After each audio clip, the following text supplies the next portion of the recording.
Hey, Cowboy Nation, Cowboys abroad. Let's get into some football talk. What I want to talk about today is practice squad eligibility. You know, some players just won't make the cut. You know, we are trimming the roster. We are trimming the roster down to get down to our 53 men, 53 man capacity, and some guys just ain't gonna make it. You know, and so for some that don't make the actual roster, there's the potential of the practice squad. Now, there's no better situation for a player to be in when it comes to practice squad than this year. The reason being is because the NFL they increased practice squads um, from from 10 to 16 personnel, with some caveats and some special rules that we're going to talk about. Also, they changed eligibility requirements a little bit. That we're about to get into. We're about to get into right now. Let's get into it. Let's get into it, Cowboy Nation. Let's talk about practice squad eligibility and what that means, and how that affects the Cowboys. The reality of it is, um, uh, in times past, you would have 10 guys on your roster. And then you'd elevate a guy up. Uh, in the event you had an injury or somebody get hurt, somebody had to cover nine, you'd elevate a guy from the practice squad to the active roster. And then if you wanted to put them back on the practice squad, if they only had to cover down for a game or two games, then you want to put them back in the practice squad, then you would essentially have to pretty much cut that player, and then they would go through waivers, and you would risk losing the player. Another team could pick up your player, and they may not make it back on your practice squad, and they end up going to another unit. Essentially, your player end up getting snatched up, and so it made it hard to keep good talent on your roster, as well as you only had up to you could only have practice squad eligibility up to 3 years in years past. You know, if you had been around and you were on your fourth year, your fifth year, and you were a veteran, then there was no practice squad eligibility for you, so you couldn't be on the practice squad. And so for those guys that those guys that's struggling, trying to hold on to the football dream, um, got a little rough. It got a little rough for them. So let's talk about these changes. Well, first of all, um, yes, you can have 16 personnel on the roster, but out of those 16, only six of them can be veterans.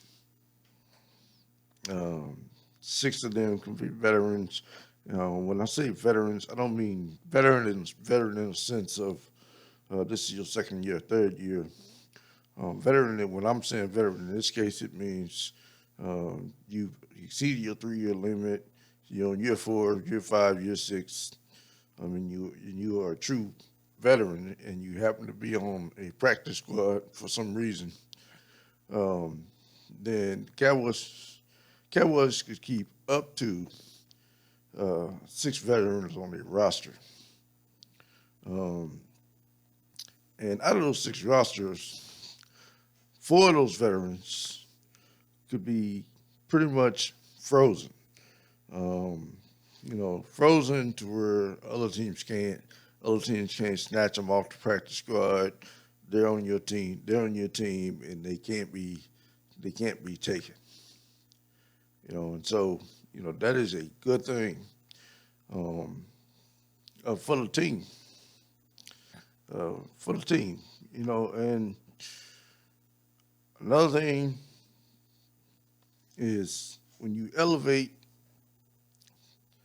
somebody from your practice squad, You elevate somebody from practice squad to just cover down for a game.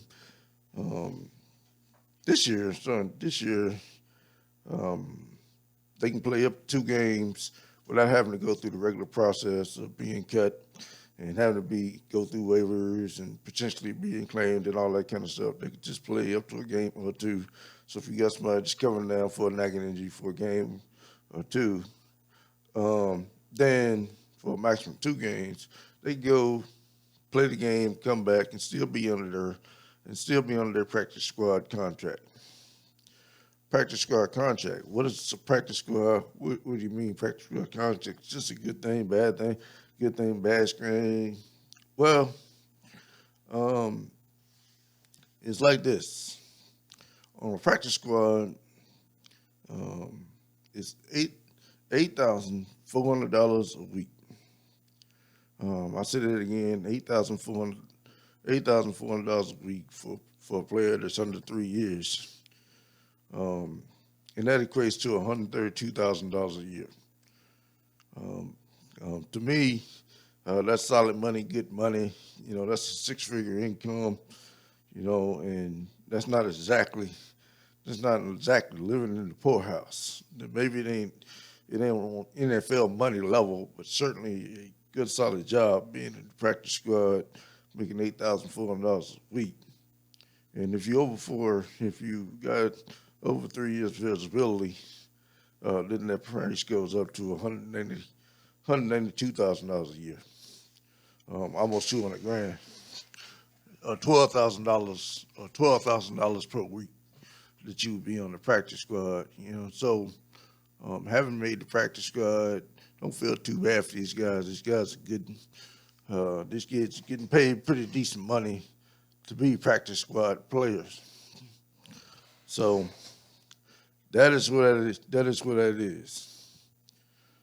This year, this year game day, instead of 46 players, they're allowing 48 players to be active on the roster for game day. But only if you carry at least 8 linemen on your roster. So if you got the full 48 active as opposed to as opposed to the 44, or as opposed to the 46, you got a full 48 active, then you have to have at least 8 offensive linemen. Looks like they're doing that for some depth purposes, to make sure teams got enough for their jumbo packages, make sure they got enough to cover down on situations where they need um, extra linemen. So there's that. For the most part, um, that is pretty much it. When it comes to practice squad, for as the changes are concerned, and hopefully it helps out this year. Um, especially um, being able to freeze 4 veterans to where they can't be taken off your practice. They can't be taken off your practice squad. Being able to utilize some guys in the event of an injury for a max of 2 games, without having to take them off the practice squad roster and giving them a contract and potentially losing them to another team. So these are good things. These are good things in my mind. Good changes for the program. If you have a player that for some reason goes down, not going to be out that long, that's going to benefit the Cowboys a lot.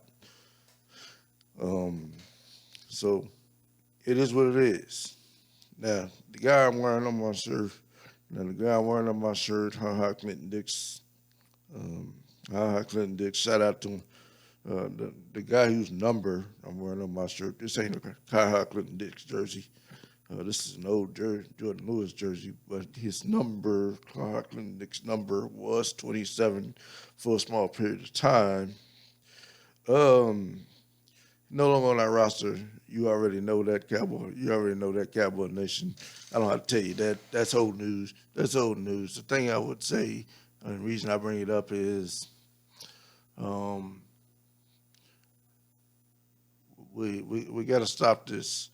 Um, we got to stop what we're doing. We got to stop what we're doing. That every time we have safety issues, our default answer is Earl Thomas. Earl Thomas this and Earl Thomas that.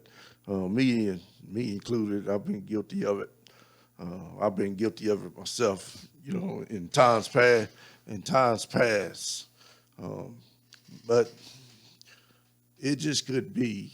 Um, it could be that we're interested in Earl Thomas and that the Cowboys go after Earl Thomas and make room for Earl Thomas. But it also could be, and what I hope is that the players on our roster, Darren Thompson, and Wilson, Donovan Wilson, the player, and C.J. Robinson, the guys that are on our roster actually look good and actually look like starting safeties. We feel like we don't need to pay that extra money to hire Clinton Dix. Our starting safety that our safeties have stepped up to a level to where we feel comfortable with them starting. That would be the hope on our that would be the hope on our team that Reggie Robinson and Daryl Worley was getting some time at safety. They actually look good at safety. I would hope that that's the case. That those guys can get some playing. Those guys can get some playing time. Um, so every time, every time a player's on the market, we don't have to be so volatile and screaming for these players all the time. Shout out to them. But that's all I'm gonna say. That's all I'm gonna say out there. Hey, we get Earl Thomas, we get him, we get him, we get him. We don't. I mean, at this point in time, it is what it is. We literally, it is here where I'm at, it's the fourth. We literally play a football game in 10 days. I mean, and that's where my mind is at. That's where my mind is at. What my focus is. Looking forward to the Cowboys stepping on the football field and ripping it up, with or without Earl Thomas, with or without some other safety.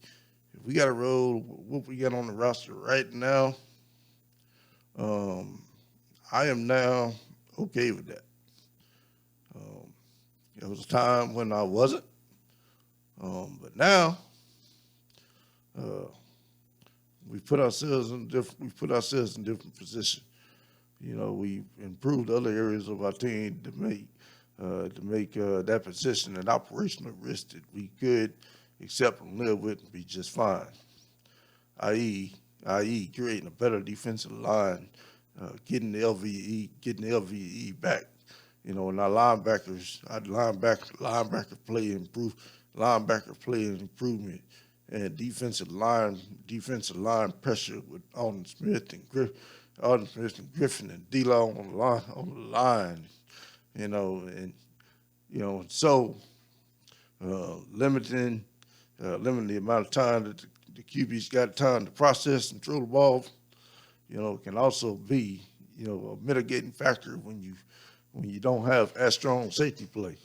And so if we got a strong front seven, uh, that'll help us out. That'll help us out in the DB game.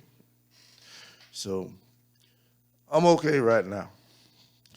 Without Earl Thomas, uh, with or without going to get another safety. My belief is our defensive coordinator, and our head coach, and our DB coach will have whoever we got out there ready to play. It's time to go get this. Time to go get this sixth ring. It's Cowboys year. We ain't playing. It's Cowboys abroad. Thank you for tuning in. Thank you for checking me out. I'm out.